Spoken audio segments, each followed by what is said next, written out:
오늘 우리에게 주시는 하나님의 말씀은 창세기 15장 8절부터 21절까지 말씀입니다. 구약성경 18페이지 창세기 15장 8절부터 21절까지 말씀 저와 더불어 함께 교독하겠습니다.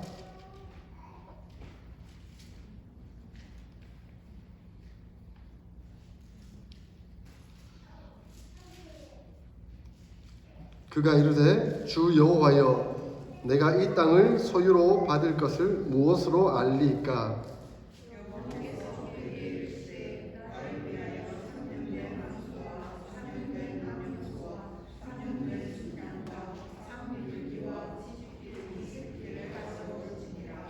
아브라함이 그 모든 것을 가져다가 그 중간을 쪼개고 그 쪼갠 것을 마주 대하여 놓고 그 새는 쪼개지 아니하였으며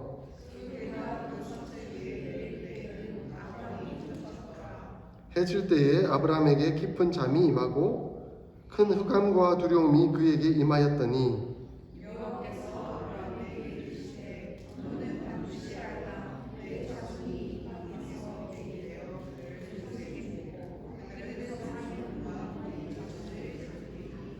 그들이 섬기는 나라를 내가 징벌할지며 그 후에 내 자손이 큰 재물을 이끌고 나오리라.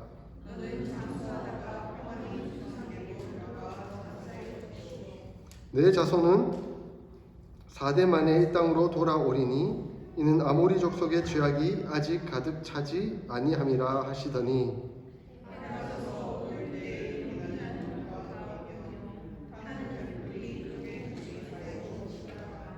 그날에 여호와께서 아브라함과 더불어 언약을 세워 이르시되 내가 이 땅을 애굽 강에서부터 그 큰 강 유브라데까지 내 자손에게 주노니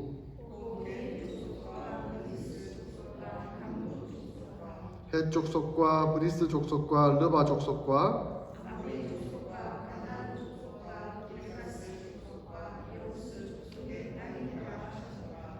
아멘.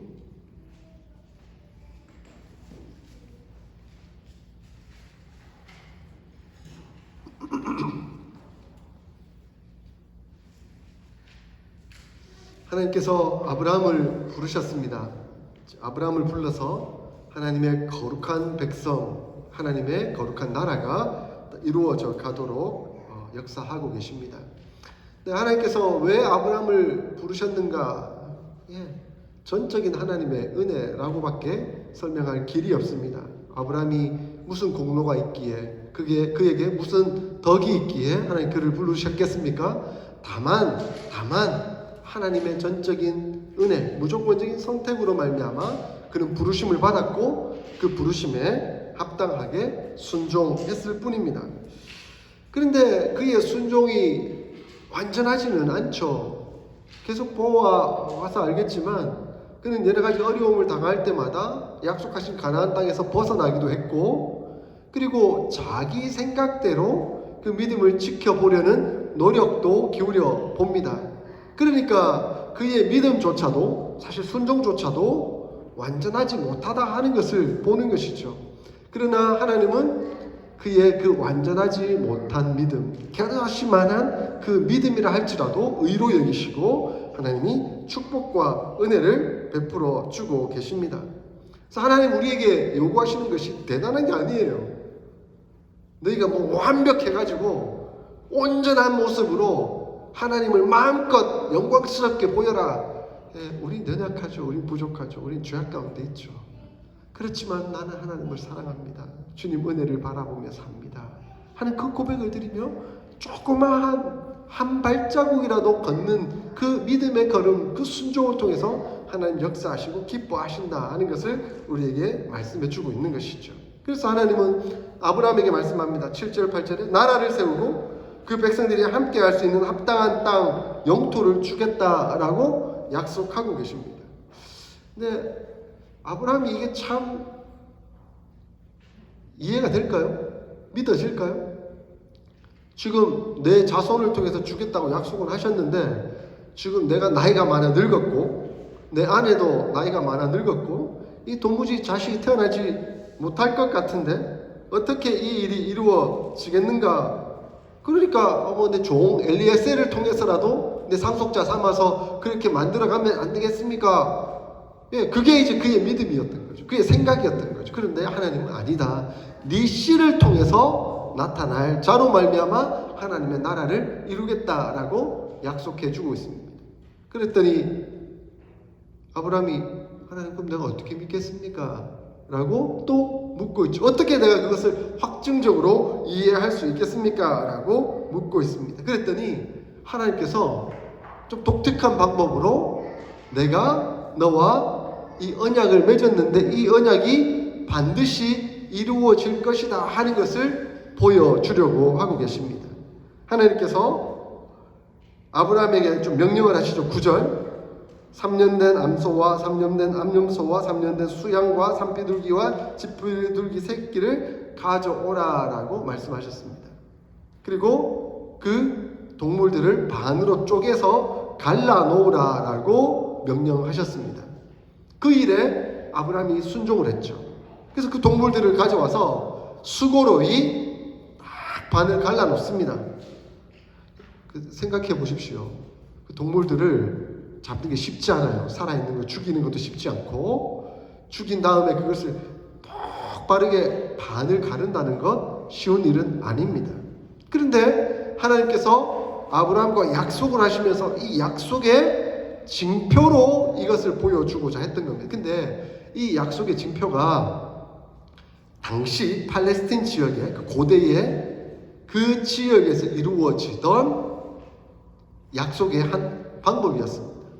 그러니까 역사적, 시대적, 문화적 방법을 하나님께서 그대로 가져오셔서 아브라함과 언약을 체결하고 있는 거죠. 당시는 아주 큰 국가들이 이렇게 많지는 않았습니다. 애굽이라는 나라가 있긴 했겠지만 다른 지역들은 그냥 부족 국가였겠죠. 그 부족 국가들끼리 전쟁을 벌이는 거예요. 서로 영토를 또 서로 강 지역을, 물 있는 지역을, 산림 지역을 확보하려고 싸우지 않겠습니까? 근데 싸우다 보면 반드시 승자가 나오고 패자가 나옵니다. 그러면 승자는 모든 것을 취하겠죠? 패자는 완전 종이 되는 겁니다. 자, 그러면 이 승자가 패자를 죽이지 않고 살려두는 방법은 너희들이 종이 되어서 우리를 무조건 섬기는 것이다. 자, 그러면 어떻게 너희들이 우리를 섬길 것이냐, 조공을 바치면서 살아남을 것이냐 라고 하면서 그 부족의 왕을 데려다가 똑같이 하는 거예요.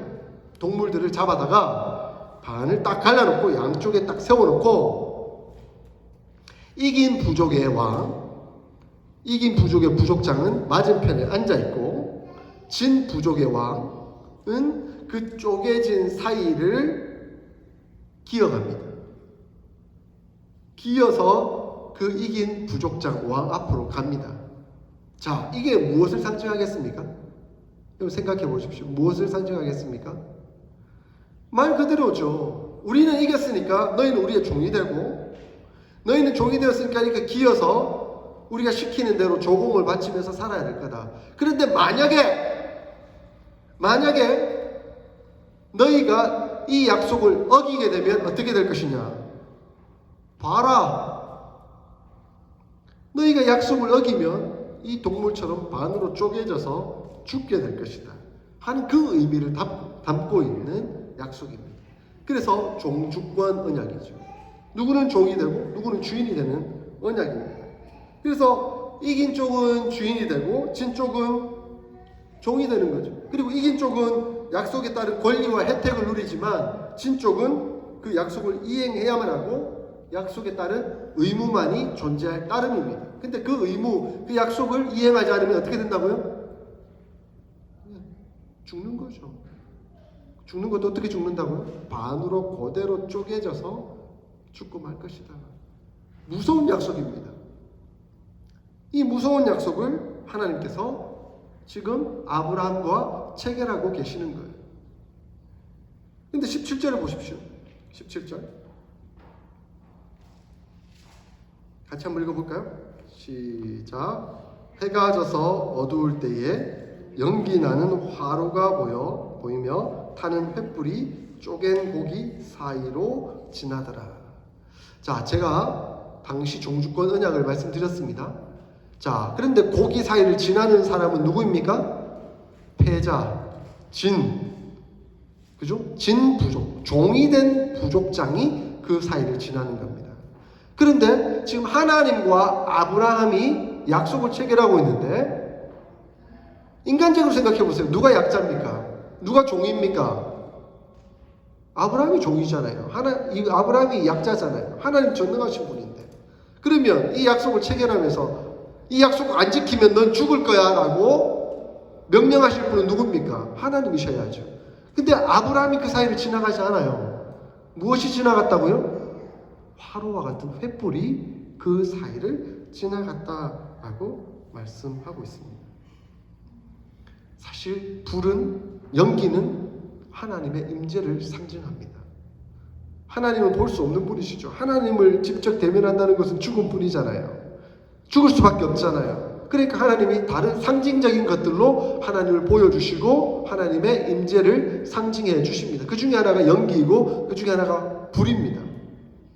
그런데 그 쪼개진 사이를 횃불이 지나갔다는 거예요. 누가 지나간 거죠? 아브라함이 지나간 겁니까? 아니요. 하나님이 지나가셨습니다. 그럼 여기서 누가 주인이 되고 누가 종이 되는 겁니까? 누가 그 약속의 혜택을 받는 것이고 누가 그 약속을 이행하는 자가 되는 겁니까? 연약한 아브라함이 주인이 되는 것이고 전능하신 하나님께서 종이 되시는 겁니다. 연약한 아브라함이 모든 혜택을 누리게 되는 것이고 전능하신 하나님께서 그 약속을 의무적으로 이행하시게 되는 것입니다. 하나님은 이토록 스스로 종이 되셨습니다. 하나님 스스로가 낮아지셔서 친히 그 쪼개진 사이에 고기 사이를 지나게 되셨습니다. 이것을 종주권 언약이라고 표현하기도 하지만 횃불 언약이라고도 표현하기도 합니다. 사실 생각해 보십시오. 이 약속을 이행할 수 있는 능력이 아브라함에게 있습니까? 없습니까? 아브라함에게 없습니다. 만약에 아브라함에게 이 약속을 이행해라라고 하면 아브라함은 죽을 뿐이죠. 왜냐하면 그 약속을 이행할 수 없으니까 결국 이 고기처럼 쪼개져서 죽을 수밖에 없는 것이죠. 그런데 하나님은 하나님께서 친히 이 약속을 실행하겠다라고 말씀하고 있습니다.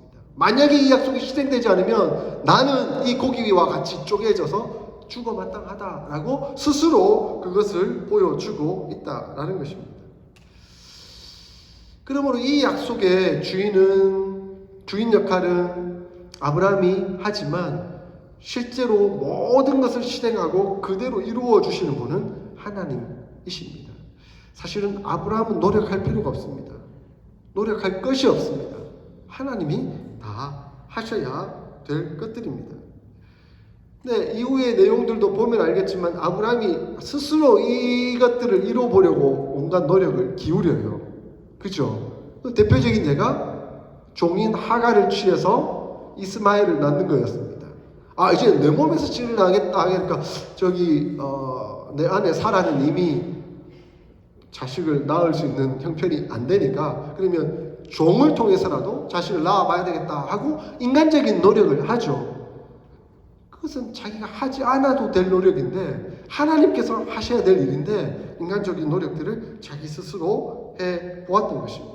그러나 하나님의 약속은 하나님이 지키시지 우리가 이행할 수 있는 능력이 있는 것은 아니라는 것입니다. 하나님의 의도는 따로 있습니다. 하나님께서 하시는 것입니다. 결코 인간적인 노력이나 인간적인 방법으로 해결할 수 있는 것이 아닙니다. 고스란히 하나님께서 주관하시고 인도하시고 역사하시는 것입니다. 그래서 내용을 보시면 아시잖아요. 우리는 이미 알고 있잖아요. 아브라함이 100세 때 그리고 그의 아내 사레가 90세 때 하나님은 하나님의 약속을 성취해 가십니다. 이삭을 허락해 주시죠. 여기서 중요한 것은 하나님의 약속은 반드시 이루어진다는 겁니다. 하나님의 약속은 반드시 이루어지는데 언제?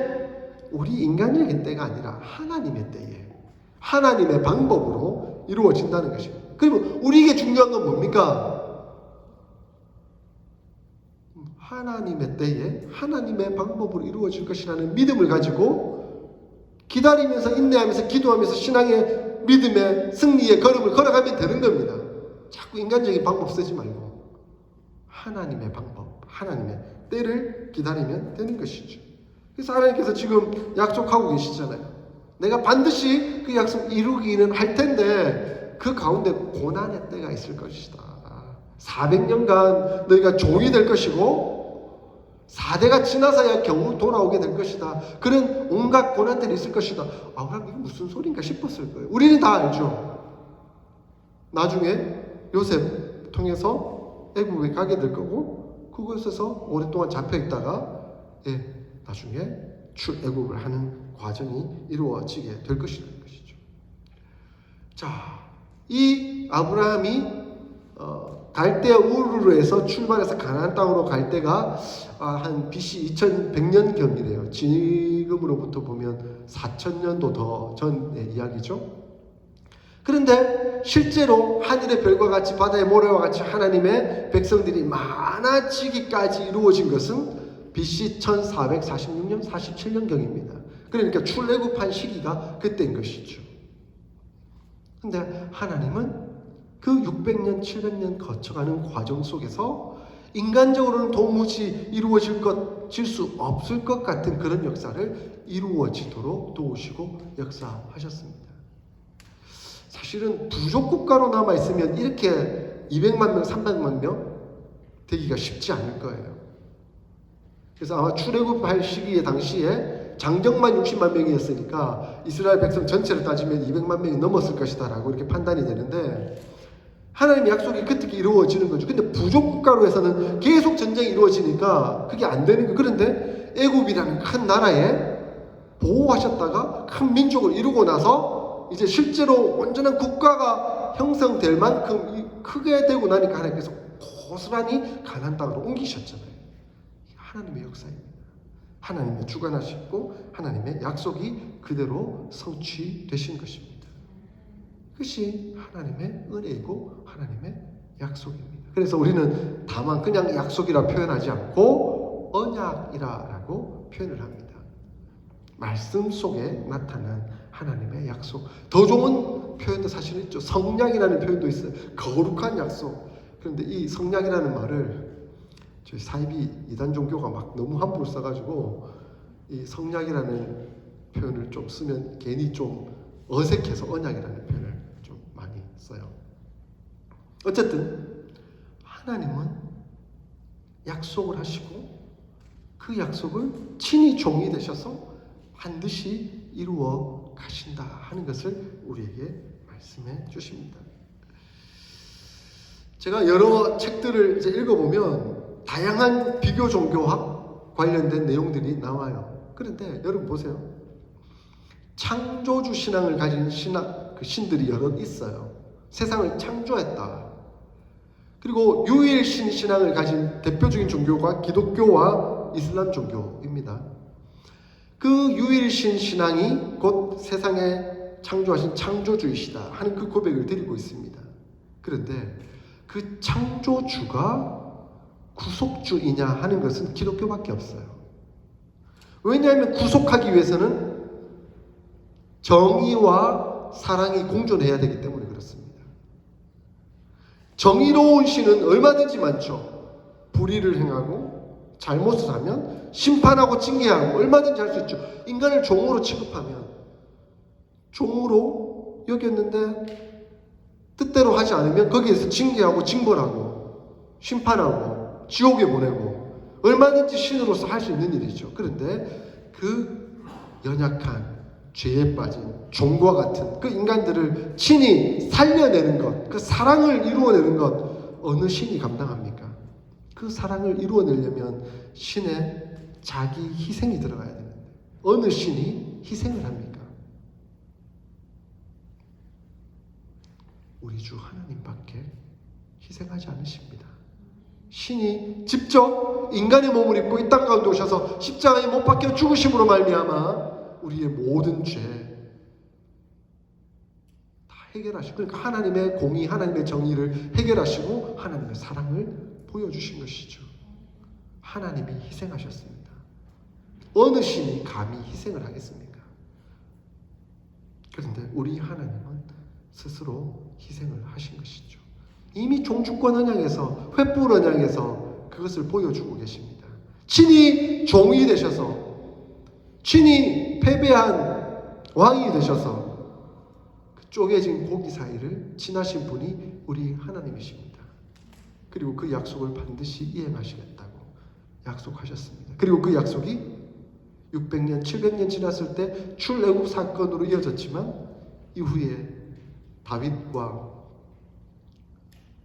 아브라함의 언약, 그것이 예수 그리스도를 통해서 우리에게 그대로 성취되고 있습니다. 그러므로 이 횃불 언약, 종주권 언약은 우리에게 은혜의 언약으로 그대로 다가오고 있습니다. 이 은혜의 언약은 바로 예수 그리스도의 언약입니다. 그러므로 사도 바울은 아브라함의 약속에 대한 성취를 예수 그리스도를 통한 것으로 우리에게 말씀해 주고 있습니다. 구약 시대에 이 창세기 15장에 나타난 이 언약이 이제는 오늘날 우리에게 예수 그리스도로 말미암아 그대로 성취되게 되었다라고 말씀합니다. 갈라디아서 3장 16절에 아브라함의 자손은 오직 한 사람을 가리켜 내 자손이라 하셨으니 곧 그리스도라. 그리고 그 약속은 예수 그리스도를 통해 우리 믿는 자들에게 주신다라고 말씀하셨습니다. 갈라디아서 3장 22절에 이는 예수 그리스도를 믿음으로 말미암는 약속을 믿는 자들에게 주려 하십니다. 우리 스스로는 구원받을 수 없잖아요. 우리 스스로는 살아날 방법이 없잖아요. 그래서 하나님이 종이 되셔서 친히 대속물이 되셔서 인간의 몸을 입고 이 땅 가운데 오셔 십자가를 못 박혀 죽으심으로 말미암아 우리를 살려내셨습니다. 하나님께서 쪼개진 고기 사이를 지나신 것처럼 하나님께서 스스로 인간이 되셔서 십자가에 못 박혀 죽으심으로 말미암아 우리가 구원받도록 역사하셨습니다. 그래서 그 약속, 하나님께서 하신 약속을 이을 자들이 바로 우리들이라고 말씀합니다. 그 혜택을 입은 사람이 아브라함이었던 것처럼 그 은혜의 약속의 혜택을 받는 사람이 바로 우리들이다. 갈라디아서 3장 29절에 너희가 그리스도의 것이면 곧 아브라함의 자손이요 약속대로 유업을 이을 자니라 라고 말씀합니다. 우리가 어떻게 아브라함의 자손이 될 수 있습니까?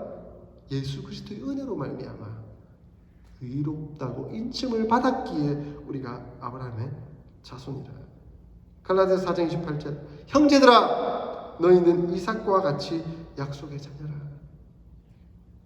하나님의 약속으로 태어난 이삭과 같이 우리는 예수 그리스도의 약속으로 말미암아 하나님의 자녀가 된 사람들이라 라고 말씀해 주고 있습니다. 이 신약 시대를 살아가고 있습니다. 사실 복음 처음 전파돼서 예수 그리스도께서 십자가에 못 박혀 죽으셨을 때 그의 제자는 12명에 불과했습니다. 그 중에 하나는 배반하고 가서 자살해버렸죠. 이제 11명밖에 남지 않은 상황 속이었습니다. 그런데 하나님의 약속은 하나하나 이루어져 갑니다. 오순절 성령 강림이 일어나니까 교회가 형성되고 폭발적으로 예수 그리스도를 믿는 사람이 생기게 됩니다. 세례받는 사람이 생겼고 그리고 사도 바울을 통해서 복음이 서쪽으로 유럽 전체에게 전파되기 시작했고 사랑이 그 압제하던 팍스 로마나 강압적으로 군대를 통해서 평화를 유지한다라고 말하던 그 로마를 무너뜨리고 진짜 사랑이 예수 그리스도의 사랑이 그 로마에 전해지게 된 것이죠. 사랑이 유럽을 정복하면서 그 복음이 서쪽으로 돌아 전 유럽에게 퍼지고 북미를 돌아서 아시아까지 들어와서 지금 한국에 그리고 중국을 통해 중국이 공산국가잖아요. 그런데도 중국 안에 얼마나 많은 크리스찬들이 있는지 몰라요. 핍박해도 소용이 없습니다. 예수 그리스도의 복음이 살아있기 때문에 능력이 있기 때문에 그리고 그 복음은 계속해서 서쪽이 지금 어디가 가로막혀 있죠? 파키스탄이나 이제는 다 이슬람 국가들이 가로막고 있어요. 그러나 복음은 한 번도 막힌 적이 없습니다. 뚫고 나갑니다. 결국 그 복음은 다시 예루살렘을 향해서 끊임없이 전진하게 될 것입니다. 왜냐하면 하나님의 약속은 우리가 실행해내는 것이 아니라 하나님께서 이루실 것이기 때문에 그렇습니다. 다만 우리는 순종하면 됩니다. 순종하는 한 걸음 한 걸음을 통해 하나님 역사하시고 반드시 이루어내실 것입니다. 이제 우리를 하나님 자녀 삼으셨습니다. 영접하는 자, 곧 그 이름을 믿는 자들에게는 하나님의 자녀가 되는 권세를 주셨다라고 약속해 주셨습니다. 그 약속이 우리에게 이루어졌습니다. 그 하나님의 선물이 우리에게 나타남으로 말미암아 이제는 주의 복음이 계속 전파되도록 하나님께서 역사해 가고 계십니다. 그러니까 아브라함에게 하셨던 약속을 반드시 이루셨던 하나님은 예수 그리스도를 통해서 하셨던 약속을 반드시 이루고 계시고, 이제 무슨 약속이 남았습니까? 복음이 땅끝까지 이루어지게 될 것이고 장차 예수 그리스도께서 오실 것이다. 할렐루야. 마라나타, 그 예수님이 오실 것이라는 그 약속이 이루어지도록 점진적인 과정 속에서 역사하고 계시는 것입니다. 그러므로 우리는 그 약속을 믿고 하나님 은혜 가운데 나아가면 됩니다. 하나님은 반드시 하나님의 나라가 완전하게 이 땅 가운데 이루어질 것이다 라고 말씀해 주셨습니다. 그 모형이 교회입니다. 그리고 우리 교회는 하나님의 통치를 받고 하나님의 통치를 나누며 누리며 전해가는 겁니다. 그러나 세상은 악한 사탄으로 말미암아 끊임없이 방해하고 우리를 괴롭히고 하나님 나라가 확장되지 못하도록 막을 것입니다. 그러나 사탄이 이깁니까? 사탄은 못 이기죠. 하나님이 이깁니다. 하나님이 약속을 지키시기 때문에 그렇습니다. 그러므로 하나님의 약속을 믿고 우리는 한 걸음 한 걸음 순종하며 전진해 나가면 됩니다. 하나님 그것을 기뻐 여기실 것입니다. 그러므로 우리가 그 약속을 누릴 수 있는 비결이 뭘까요? 1순위 인내하는 겁니다. 참는 것입니다. 너무 조급하여 하나님의 뜻을 그르치지 않도록 노력해야 합니다. 아브라함이 내가 하나님 약속 한번 이루어봐야 되겠다 해서 어떻게 됩니까? 하가를 통해 이스마엘 낳았다가 지금 두고두고 원수가 돼가지고 전쟁이 벌어지는, 그죠? 평생의 과정이 이루어지고 있잖아요. 이스마엘, 지금 주로 이슬람 국가들이 형성됐던 안타까운 결과들이 나오는, 불순종함으로 말미암아 나타나는 안타까운 결과들은 결국 우리에게 큰 가시가 되고 말 것입니다. 그러므로 우리는 인내하며 하나님의 때에 하나님의 약속이 반드시 이루어질 것이라는 믿음의 고백을 드려야 합니다. 히브리서 6장 15절에 그가 이같이 오래 참아 약속을 받았느니라 라고 말씀하고 있습니다. 오래 참음, 인내 필요합니다. 히브리서 10장 36절에 너희에게 인내가 필요함은 너희가 하나님의 뜻을 행한 후에 약속한 것을 받기 위함이라. 그 약속을 받기 위해서는 어떻게 해야 된다고요? 인내가 필요하다. 참고 견디는 것이 필요하다라고 말씀합니다. 자, 인내를 견디는 중요한 방법 중에 하나가 뭐냐면 또한 시련을 견디는 것입니다. 시련이 옵니다. 이후에도 아브라함에게 계속해서 시련이 옵니다. 근데 그 시련에 굴하지 말고 넘어지지 말고 끝까지 참고 견디며 이겨나가는 겁니다. 그래서 야고보서 1장 12절에 시험을 참는 자는 복이 있나니 이는 시련을 견디어낸 자가 주께서 자기를 사랑하는 자들에게 약속하신 생명의 면류관을 얻을 것이라. 아멘. 생명의 면류관은 누굴 것이라고요? 시험을 참고 시련을 견디어 이겨낸 자들에게 주시는 것이다 라고 말씀합니다. 자, 이렇게 시련을 잘 견디고 그리고 한 걸음 한 걸음 순종하며 걸어 나가야 합니다. 믿음의 순종은 견고히 하고 성장하게 합니다. 히브리서 11장 17절에 아브라함은 시험을 받을 때에 믿음으로 이삭을 드렸으니 그는 약속들을 받은 자로 돼 그 외아들을 드렸느니라 라고 말씀하고 있습니다. 사실 이것은 비윤리적이고 비합리적이고 말도 안 되는 인신제사라고 생각할 수 있습니다. 우리 하나님은 결코 그러한 인신제사를 받으시는 분이 아니죠. 그런데 다만 아브라함의 믿음을 시험하는 과정이었습니다. 그 시험, 우리 하나님은 그러실 분이 아니지만 지금 요청하신 그것에 내가 한번 순종해 봐야 되겠다. 그렇게 순종의 걸음을 걸어갔을 때 하나님은 하나님의 약속을 하나님의 방법대로 성취해 가신 것이죠. 하나님은 절대 비윤리적으로 비합리적으로 말도 안 되는 그런 인신제사를 요구하시는 분은 아니십니다. 그가 순종하여 아들을 드리려 했을 때 그때에 하나님은 역사하셨고 새로운 것을 준비하셨고 준비한 것을 경험하도록 인도해 주셨습니다. 여호와 이레라는 말이 거기에 나왔지 않습니까? 여러분 한번 살아온 지난 날들을 되돌아보십시오. 오늘도 집사람하고 이런저런 얘기 나누다가 우리 인생이 왜 이렇게 쉽지만은 않을까, 힘들까? 이런 얘기들을 조금 하긴 했었습니다. 그런데 지금까지 걸어온 인생의 얘기를 하나하나 다 돌아보면 그때그때마다 고비가 많았잖아요. 힘들었잖아요. 근데 그때 믿음 잃지 않고 인간적인 방법 쓰지 않고 나는 믿음의 걸음 걸어가겠다. 하나님 도와주십시오. 기도하며 나갔을 때 피할 길을 내신 분이 하나님이셨잖아요. 여호와 이레 준비하시는 하나님, 여호와 이레 준비하시는 하나님, 그 하나님께서 우리의 길을 예비하고 계셨던 거였잖아요. 제가 대학부를 지도하던 시절에 대학생이었던 친구가 지금은 이제 포스닥으로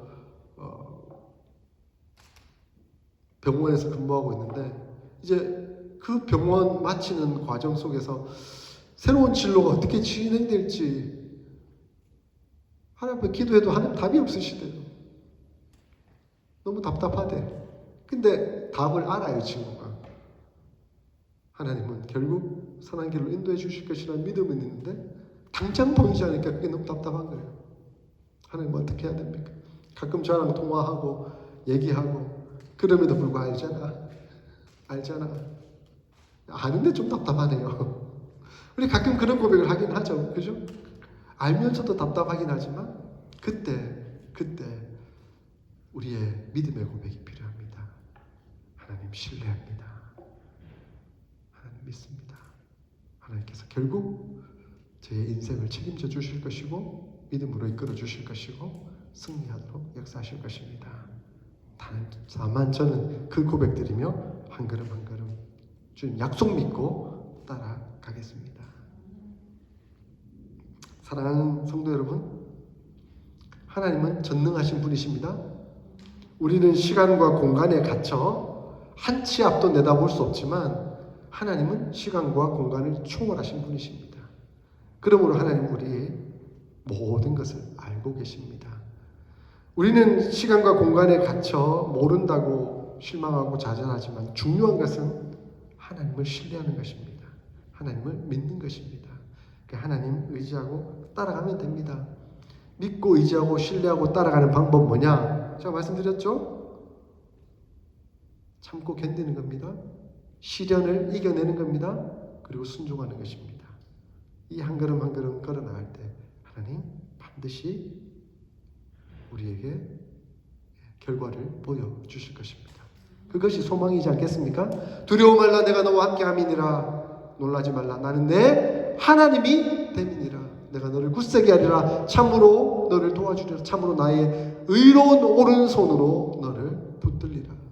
하나님이 그 강력한 전능하신 오른손으로 우리를 붙들고 계신데 무엇이 두렵겠습니까? 무엇이 염려되겠습니까? 이 믿음, 이 확신, 이 신뢰 놓치지 말고 한 걸음 한 걸음 승리의 전진의 걸음을 걸어나가는 저와 여러분들이 다 될 수 있기를 주의 이름으로 축원드립니다. 아멘.